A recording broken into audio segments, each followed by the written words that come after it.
Okay. All right, so the topic we wanted to cover is Muay Mua, which has been a really big, I don't know how to say it, like a theme of your self-investigation, and it's a really important concept in Muay Thai. So maybe just start diving right into what Muay Mua is and why people talk in this way. Okay. So the way that you ever first get introduced to the word mua is by being it. Like you get told what mua is by people telling you stop doing that. It's not really taught as a concept itself. So basically, when I would be hitting pads or I would be doing something, my trainer would yell at me, "Ya mua," and so I had to look it up. And when I looked it up, just figuring out that it means like murky or indistinct or muddy. I understood what it meant just based off of those things, because those things are saying like that this is not clear. And so it kind of, those words just kind of like in their English equivalent made sense. It's a little bit like being brawly or just like messy, like just don't be messy in your movements. So in your original, you're talking about your original conception of it. You equated it to kind of like more of a Western kind of like high volume, maybe. Not even. I don't think at the beginning I even understood it as being high volume. I only understood it as being messy, like not clean, not clear, I think. Okay. And so... it's hard to not be it because you don't have full control over what your body is doing at all times. And when you're trying to do Muay Thai especially, these are not supernatural movements, and they necessarily have kind of stress and risk involved in them. And so they're kind of gross muas, right? So there's like gross movements, which are being off balance or throwing something incorrectly where it's got like wonk on it and things like that. So like a technique that's not well executed or something like that. Yeah, so if you're throwing like a 1-2 and it's this like blah, blah, instead of like 1-2, like that's mua. And so you can kind of start to see it and you can start to feel it, but initially you kind of have to be chastised all the time and told where it's happening, and then you kind of start to see it and feel it yourself. It's interesting that you like went blah blah, because it seems like there's a natural thing to like just pronouncing words correctly or enunciating syllables. Is there something to it like that? Yeah, so the changing it to be more a little bit like enunciation or clear speaking, I think that helped me understand it on a much better level. And it was actually, this came after my secondary understanding of my mua. So when I got a better understanding, I had this kind of epiphany of like, oh my God, that's this whole other level of mua that I didn't understand. It came when I was training with Ajahn Yai, who was a Sorplunjit trainer, so he helped train Gansak. Sorplunjit had lots of champions and just like really beautiful Muay Thai. Like they had very clear, clean Muay Thai. And when we were filming with him for the Muay Thai Library, I was throwing, he wasn't telling me a combination, I was just kind of hitting pads. And I thought that I was doing really well, and he chastised me and he said, "Ya mua." And I think that I understood at that moment that what he was criticizing was not that I was off balance. It was not that my strikes were not clean. It's that I was saying like and and There were like too many words. There was like too many strikes going on.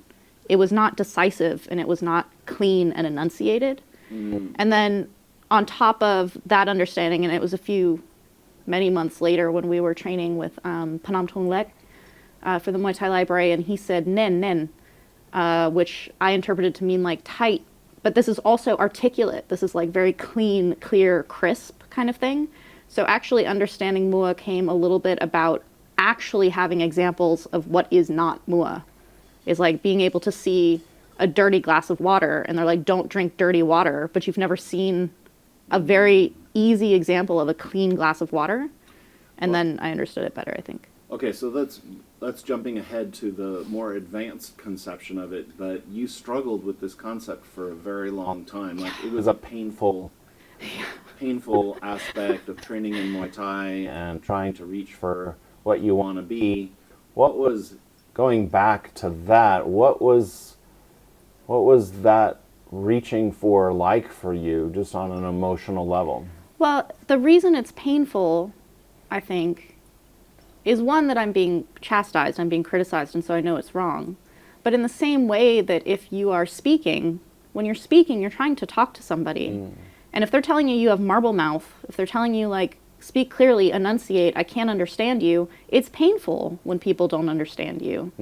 And you think that you're expressing yourself, like you think that you're saying something and you're not delivering your message because you're, you know, slurring your words or whatever the thing is. And learning how to slow down what you're saying, like speak clearly. Which is hard to do because in fighting, you're under threat of pain or humiliation It's at stressful, every moment, and there is a urge to get out of that particular moment because it feels at risk. Yeah. So it has a natural accelerant. But it's right? also like if you're in an argument or some kind of stressful speaking situation, you're emotional while you're trying to talk to someone. You end up with this like, no, you are, which is like, that's kind of a Muay way of talking. When you actually, if you stopped and kind of like were calm, you could express yourself more clearly, more thoroughly, more efficiently than if you're emotional and stressed and crying or whatever these things are. And that's what happens in fights is you get very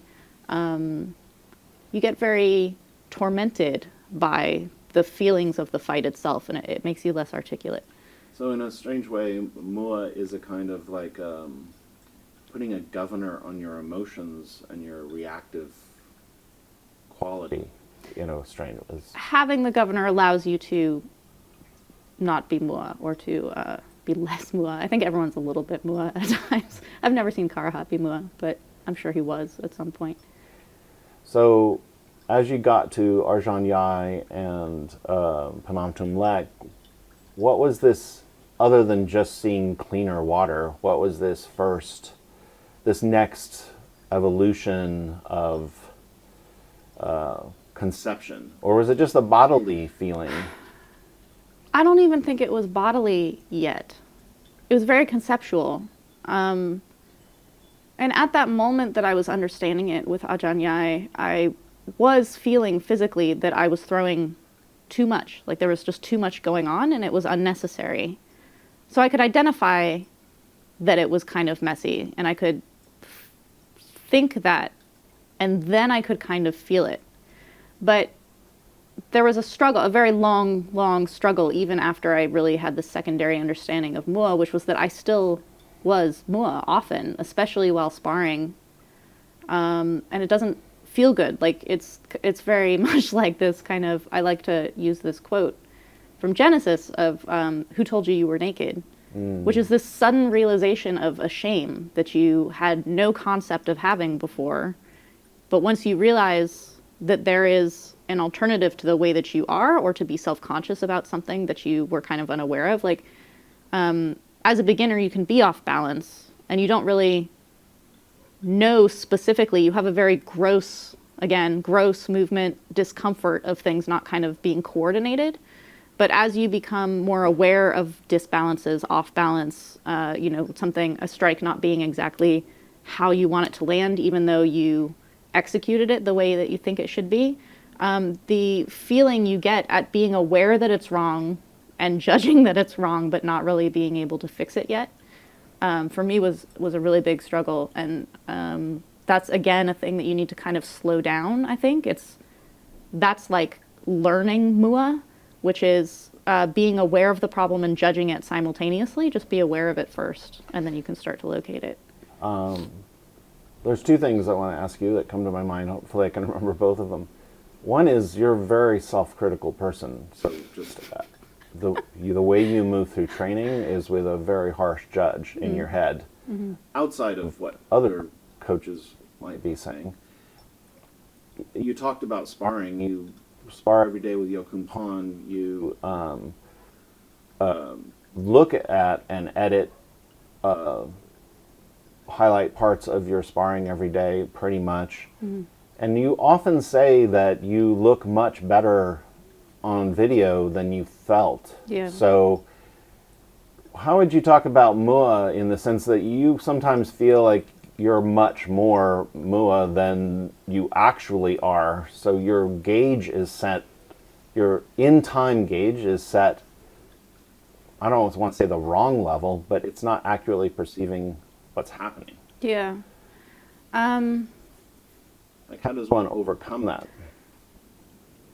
I wish I knew. I think I would be better at overcoming it if I had a cheat code for that. But part of it is sensitivity. It's the every person has their own sensitivity to what they are willing to tolerate in themselves of what feels off. And I think I have a very, very high, like problematically high sensitivity to things being off. Okay, so you were saying that you have an acute oversensitivity to Muay in a certain way. So maybe Muay is connected to some larger emotional issues to why you started training and fighting in Muay Thai, because there was a beauty to the strikes and rhythms. Yeah, that could be. I hadn't really thought about it that way, but I definitely do have a high sensitivity to not being beautiful in my movements and kind of being rough or only strong, or these kinds of things that I take as criticisms that actually aren't said as criticisms necessarily. But I think maybe it's a little bit like someone who has overcome a stutter, and then when they're not understood, they think it's that, even though it might be not to do with that at all. It's like someone just didn't quite catch what they were saying. Right. So I think that I have this kind of over hypersensitivity, self-consciousness about being Muay as being a kind of, what's the word? How you like default into a limp or like walking badly or something. I've always had this, I wrote about this a long time ago, this feeling like Muay Thai, the beauty of the movements becomes like a second body or a new vehicle for you. Like you've gone through really violent trauma. And there is this feeling I get sometimes that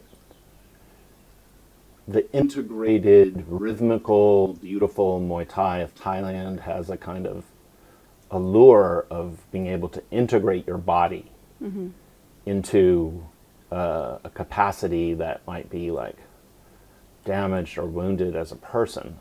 Like I feel like I've seen this in other female fighters that have like very difficult pasts. There is this feeling like you can construct yourself.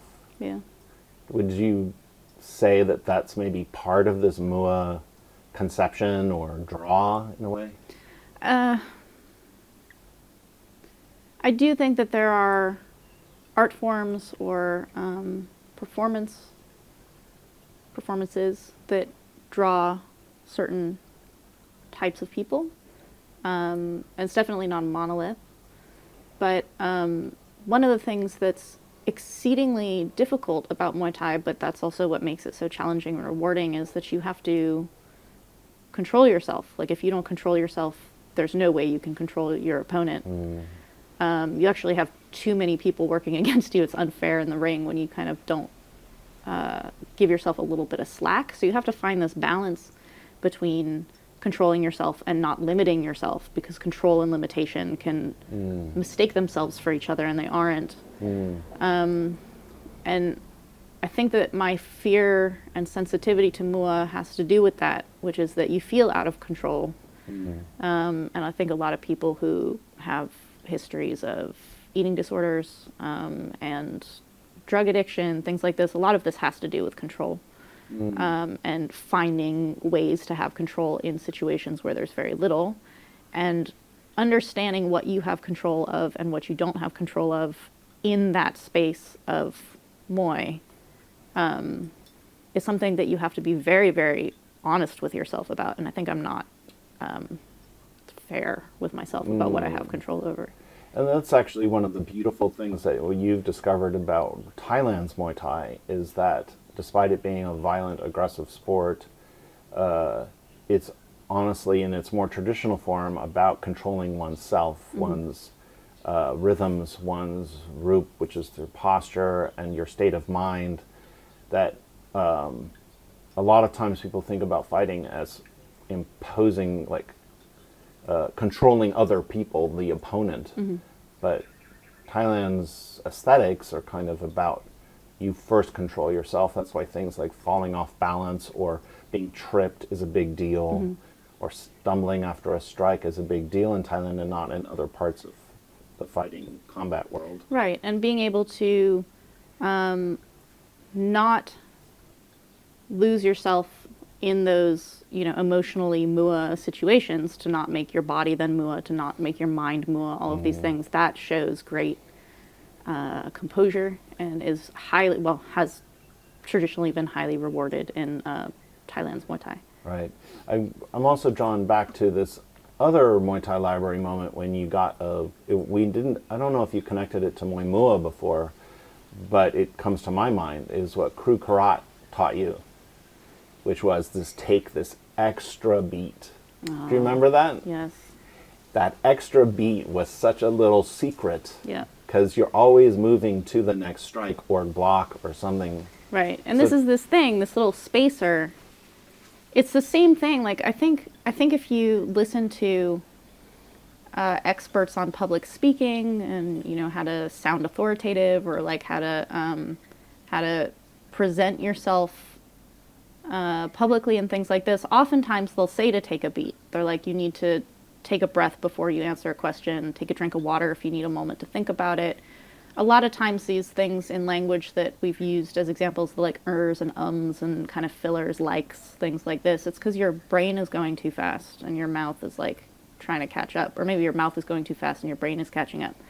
But when you take that beat that Kru Karat was talking about, it is this enunciation, it's this articulation of what you're doing. So if you have an exchange with somebody and you catch their kick and throw it and kick them, if you do that too fast, you've muddled your words. Like, you've actually just stumbled over. You could tell the funniest punchline in the world, but you kind of jumbled it and you messed up your joke. That's why you take that beat, is you kind of like make sure that everyone is on, like everyone's looking, and then you throw it. And it's just so, like, the timing of a joke is half of how it's funny or not. Right. And so it almost has profound, almost Buddhistic appeal, where you want to remain in the moment. You don't want to be in the next moment, propelled forward without control or decision or focus. And so that brings us to things like rhythm, like a sense of rhythm. Like, you don't want to rush that next note that's about to be played, because it has to be in a certain place. So maybe talk a little bit about rhythm and how important that is, especially with an opponent is trying to like impose their rhythm on you. Yeah, I mean, some of it is even structural, like when you're clinching and you rip someone, like you pull someone in a turn to off balance them, and then you want to throw your knee. If you do that too fast, you actually don't even have power on your knee. You've ruined the entire opportunity, and it's there, like it happened, but you kind of like missed this ideal form of how that could have been. And if you had just kind of slowed down and taken one beat to like land and then throw it, you can knock someone out. You can have this really beautiful technique that has much more power in it and is much more legible. It's much more visible just by kind of like having the correct pace on it. But it also is a way to take a word from Sagat. It's about organization. And when things are disorganized, when there's like no real setup, there's no real timing, there's no real pace, to be able to change pace, you talk about this actually all the time with basketball players, to be able to change speed all the time. You can't change speed. You can't have control over your body when you're rushing through, or where you're not like actually stepping on the correct beats. Like if you're running and you don't have your foot hit the ground every time, you fall. Like that's just what happens. And people do stumble all the time. Like when people get a little bit brawly or mua, they just get back up and they do other things. But there are ways that you can have this kind of like clean, beautiful, like the entire thing was beautiful instead of like you had one moment that worked. That's interesting because it calls to mind Karahat. When you watch him, and he looks like he's never off his rhythm. But if you look really closely, some artists like this too, you can see where they're about to lose the beat, or they're disturbed in some way, and they're kind of off balance. But then, like jazz musicians, they make it look like it was on purpose. Yeah, or someone on a tightrope who has like, whoa, and then they kind of catch themselves, and even that moment of disbalance, you're like, whoo. Yeah, it adds to it in a strange way. Yeah. We were talking the other day about also having to submit to your opponent's rhythm at a certain point if you're being bettered, right? Yeah. Can you maybe talk a little bit about that too? Because a lot of the mua of fighting actually is because your opponent is interrupting you all the time. It's like having an argument where someone is constantly interrupting you. My whole thing? Should I like go into my whole thing? Go into it. I don't know what your whole thing is, but I want to hear. My whole thing is the Nina Simone and Bill Withers is. So when I was telling you about this having to submit, which to me is this kind of like profound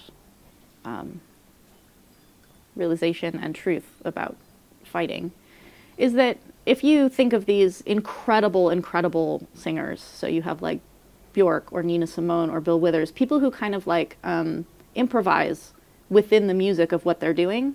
So I was thinking of the opening to Feeling Good with Nina Simone, where she doesn't have an accompaniment. She doesn't have a piano. She doesn't have any horns. She doesn't have anything.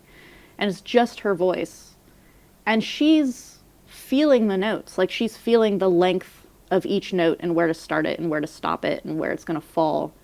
And because she has no other music around her, she's free to do whatever she wants. I've found that when you try to sing along with her, you will never be on with her because she's feeling something.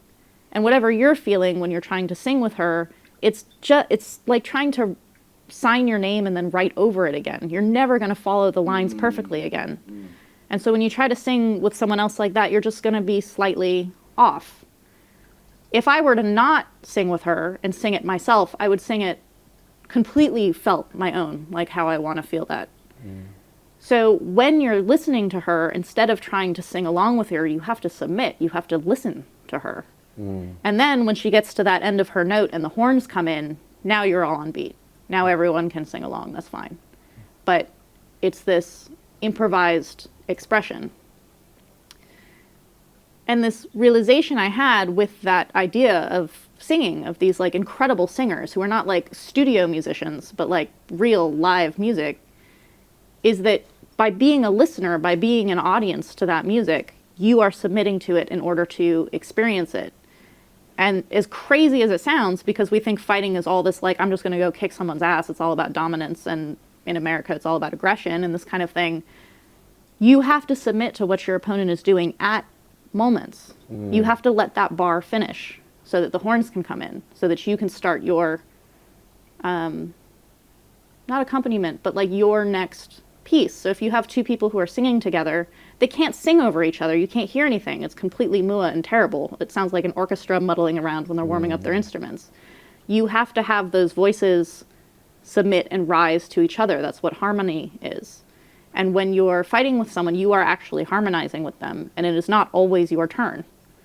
And allowing it, not allowing it in a permissive way, but in a kind of like, it is not my turn, now is my turn, because you understand that time happens.